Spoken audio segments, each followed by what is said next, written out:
राज्य परिवहन महामंडळाने अर्थात एसटी सवलतधारकांसाठी नॅशनल कॉमन मोबिलिटी कार्ड अनिवार्य केले असून या उपक्रमाअंतर्गत वणी येथील बस स्थानकात नोंदणी केंद्राचा नुकताच शुभारंभ करण्यात आला। परिवहन मंत्री प्रताप सरनाईक यांनी जाहीर केलेल्या या डिजिटल उपक्रमामुळे आता विद्यार्थी, ज्येष्ठ नागरिक, महिला आणि दिव्यांग बांधवांना स्मार्ट कार्डद्वारे प्रवासाचा लाभ घेता येणार आहे। वणी बस स्थानकात नॅशनल कॉमन मोबिलिटी कार्ड नोंदणी व वितरण केंद्राचे वणी शहर ज्येष्ठ नागरिक संघाचे अध्यक्ष आबासाहेब देशमुख यांच्या हस्ते उद्घाटन संपन्न झाले।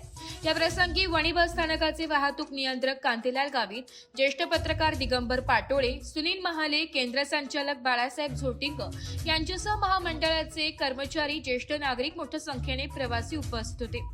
यावेळी ज्येष्ठ नागरिक संघाचे अध्यक्ष आबासाहेब देशमुख यांनी सांगितले की हे card one nation one card या संकल्पनेवर आधारित असल्याने याचा ज्येष्ठ नागरिकांना चांगला फायदा होणार असल्याचं सांगितलंय।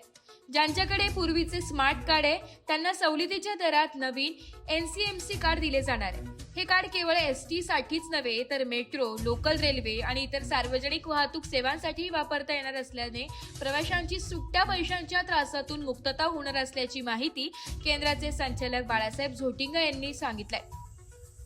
एस मराठी न्यूज साठी तालुका प्रतिनिधी सौरभ पाटोळे, वणी।